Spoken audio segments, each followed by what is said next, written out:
Hello, this is the third lecture. By now you must have gotten used to my lecture and I hope you enjoy it.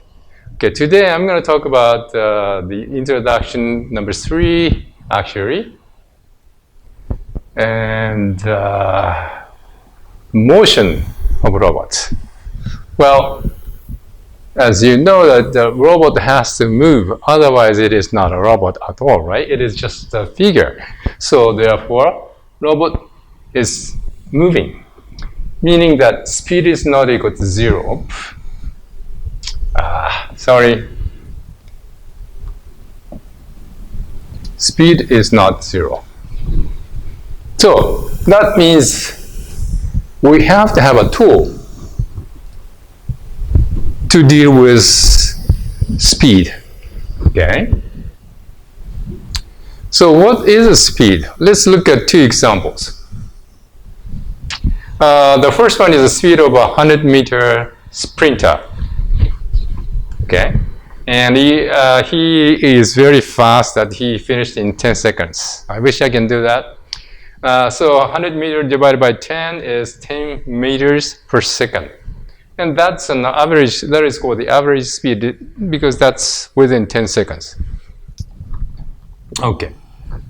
But if you look at the speed of a rocket at t seconds after liftoff, of course a rocket starts from 0 and then the speed goes up. Therefore, that is the speed at that particular time only. So that's instantaneous speed. Okay. So, speed, either one of them is rate of change, and here this one is average, and this one is at certain point. But rate of change, at a point, what do you mean by that? Okay, so engineering maxim number 1. There are some axioms, actually 4 or 5 of them I will give you. This is the first one, which you just believe now. And as you go on, you will find out this is true. Okay, speed is differentiation. Wow, differentiation. You have learned this one in high school, and speed is nothing but a differentiation. And the fact is, the robot is constantly changing speed, so therefore we have to deal with instantaneous speed. Okay. Now, in a robot, not just the speed, but we have to deal with one more thing, which is called the acceleration. And acceleration is the thing changes the speed. The speed changes as you accelerate or decelerate. So acceleration is the thing which changes the speed. And actually, acceleration is the rate of speed change. So therefore, once again, differentiation. Again. So that means we have another one of them, maximum 1-A, which is that acceleration is differentiation times 2. Okay, so we repeatedly use this differentiation so often. So we have to be able to use that tool at your service. Okay. Let's look at how we can describe the motion. Well, when we talk about the motion, joint angle theta becomes a function of time, right? Because it changes as the angle changes as time goes by. So one of the easiest way to show that is to take time as a horizontal axis and theta as the vertical axis and draw a curve. That is a very easy way for us to understand how it changes. And this is handwritten one. This is the one written by a computer, plotted. So I use the 2 words, draw is for hand drawing and plot is for the computer. And as such, this thing here is called a trajectory. Fancy word, but we use that quite often. Okay? So, based on that, what is function? And drawing, you can do with hand. But when you use computer to plot, you have to use a function. Okay. And functions, I am going to talk a lot about that in the next chapter. So instead, what I'm going to do is to look at a function used in robotics, how they are used. Okay. So I'm going to talk about, look at the simple situation where you design the kicking. Okay, the ball is here, and here is the ball. And you plant your left leg, left one here, and you use right leg to kick the ball. The ball is sitting out here, etc., etc. So let me show you the situation here. The kicking by the right leg, as I said, look at the hip joint only. Namely, you have a lot of joints. So you have to design a kick, you have to decide the joint angles of every one of them. Well, that's too much for now. So I'm going to take a look at this hip joint only.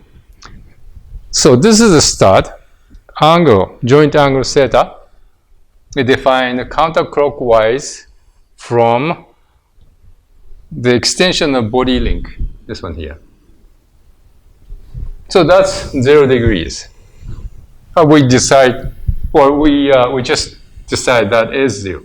And here, this is minus 60 degrees. So therefore, what it says is that the angle is measured counterclockwise. And so starts from here, and the ball is located at theta is equal to 0 degree, and kicking time of 3 seconds. So from here to there, 3 seconds is what I'm going to assume. Okay. There's all of those. Yep. Why those assumptions? Well, whenever you deal with a problem like kicking motion, you have to do a lot of things. And if you try to do everything at a time, you may not be able to do it, or you lose a picture of what's going on. So this is engineering maxim number 2. Okay, second one, divide and conquer. You divide a very complicated problem into a bunch of smaller problems which are easy to solve. That's the engineering approach. Okay. So idea is that use a simple function for the trajectory. Well, function. So draw this curve. And hit the ball at the end of the kicking time at 3 seconds. 3 seconds is too long for a kick, don't you think? But I'm choosing 3 seconds for the ease of computation. All right. What kind of function?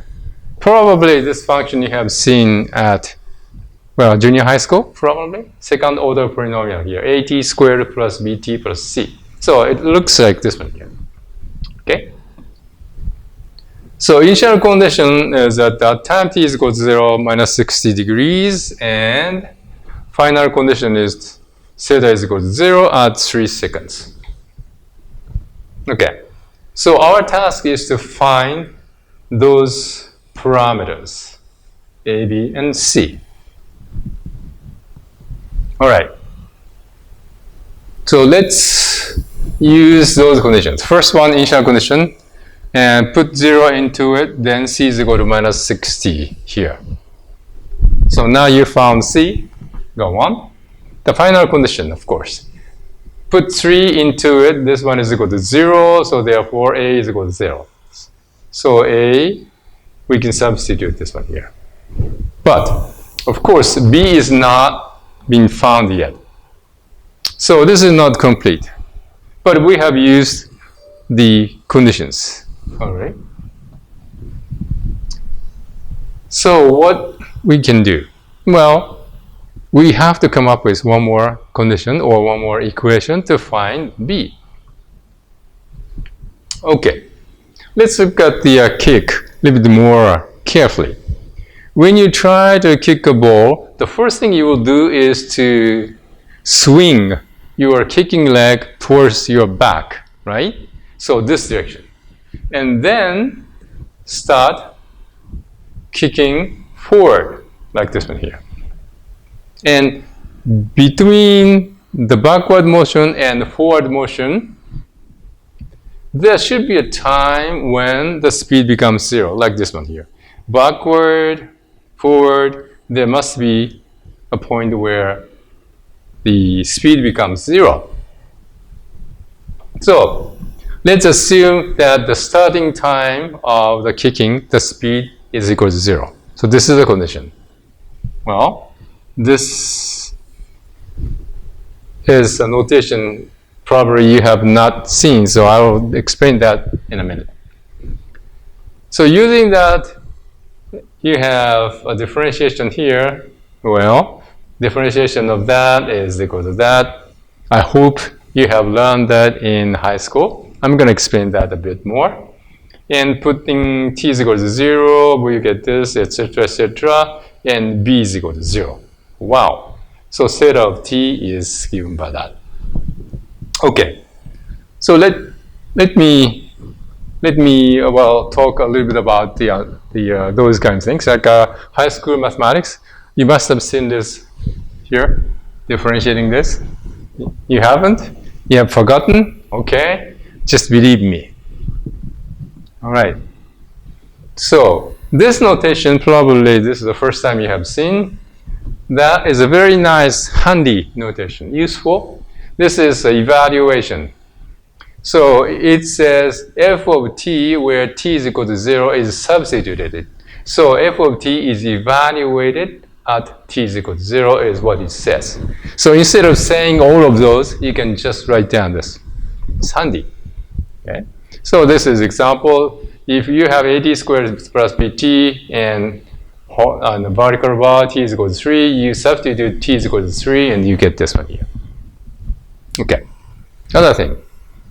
Well, this is something I want you to realize, that differentiation is an operation. Differentiation. And if you differentiate this function, you get this function. You differentiate this function, you get this function, right? So the result of differentiation is called the derivative. We give different name for it. So that's derivative. So the situation is this. You have a function, quantity, and differentiation, operation, and then another derivative, which is a quantity. Starting from a quantity, and you end up with a quantity. Why this is important? Because this is a quantity so that you can differentiate again, and again. Okay. Let's discuss this result a bit. So we have this equation here, and by differentiating, we can get the speed. So the speed is this one here. So let's take a look at those. The equation is not easy for human beings to understand. Therefore, let's look at the graphs. Well, this is theta, this is d theta dt, that's the speed. Speed started from 0 and goes up linearly. And this is how it goes. All right, coffee break. I love coffee, that's why I do this often. Okay, units are handy. Why we're talking about the units here? Because speed was meter per second for a sprinter and kilometer per hour for a car, etc., etc. So if you look at it, this is a ratio of meter and second. So distance divided by time, right? And if you look at the differentiation, derivative here is dx over dt. Therefore, if x is in meter and t is in second, then the unit of that one is also meter per second. So that is a good point to see that derivative or differentiation is a speed. Well, how about acceleration? Acceleration is meter per second squared. That is the unit we have. Sorry. Okay. So, second derivative is dx squared dt squared. That is this one here, that's the speed differentiated one more time, that's meter per second squared. That's once again, that acceleration. So if you look at the unit, you can pretty much find out whether your equation makes sense or not. Okay. Suppose you have Newton's law. This is an example. You have F is equal to ma, so therefore that's suppose you want to find out the unit of F. M is kilogram, say. A is acceleration, so therefore that's meter per second square. So that's product here. So F is in this one here. So that's how we find the units of physical quantities. Okay. What happens after the kick? So we had a kick, so we are happy. And we can stop here? Not quite. We have to find out what's going to happen before and after, actually. And if you look at the kick, of course, you don't stop at the ball, right? You kick through the ball. So follow through is always you need. So therefore, from 0 to 3 kicking, well, if your leg stops at 0, then you cannot kick. So let's look at the follow through. The whole kicking motion, let us keep that to be 3 seconds. But the follow through angle is 30 degrees. So the leg, after you kick the ball, goes up to 30 degrees. Okay, the leg stops after follow through. And of course, after the follow through, it should stop. It cannot keep moving like this, right? So that should stop. So if I use all of those, then we have initial condition angle theta was minus 60 degrees and the speed was 0. And at 3 seconds, we have theta is equal to 30 and speed is 0. Okay, so this is a new set of equations. Okay, wait a minute, right? If you look at this one here, you have this, theta dot. Have you seen this before? Probably not. But you can guess what it is, right? So that's what this coffee break is all about, dot notation. So instead of writing this d over dt, we use just dot. So therefore, what's going to happen is that, okay, theta dot is d theta dt, or theta dot t is equal to d theta dt of t. So that's easy. Why? Why? You want to know why? Because mathematicians are lazy. We are lazy people, so we want to abbreviate. We just don't want to write down d over dt all the time.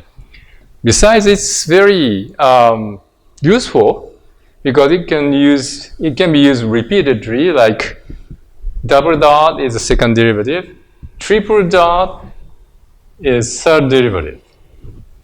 So you can put many dots if you like. Well, 3 probably is at the limit, but anyway. Let me give you one caution though. This one is only for time derivative. So you cannot use this to dot. No. You cannot do that. Okay? All right. Robokick number 2 discussion. Can we still use this one here? All right. Well, you already know, I guess, from junior high school, that number of parameters is 3 and number of constraints is 4. So there are more conditions than the number of parameters to adjust. So that means that we cannot do it. So what we do? Obvious thing is to increase the number of parameters. How? For this type of problem, the answer doesn't exist. There are many answers to it. But probably the easiest answer you can come up with is to use a third order polynomial because second order polynomial you have 3, so if you add one more, you have 4 parameters. So let's do that.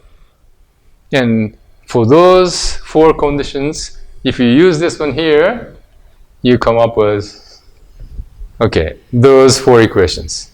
Where you differentiate this one, you get this thing here, so you use that in those 2 equations. Yeah.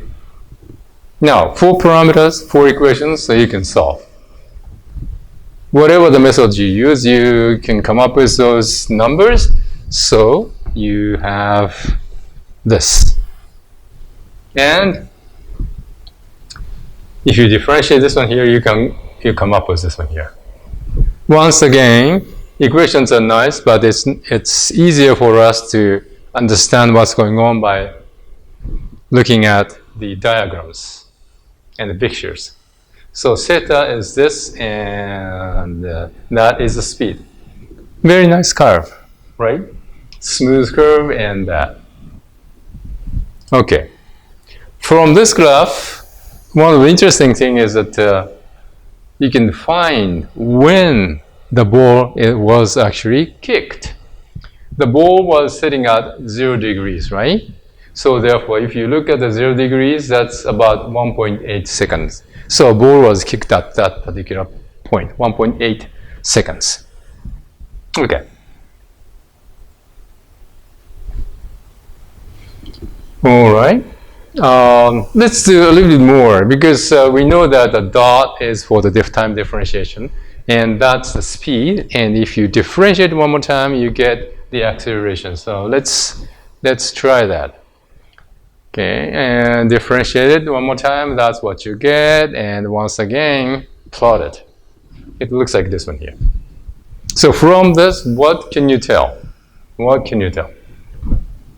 Okay, from t equals 0 to 1.5 seconds, acceleration is positive. Positive meaning that the rate of change of the speed is positive. So that's increasing, speed is increasing. But after that,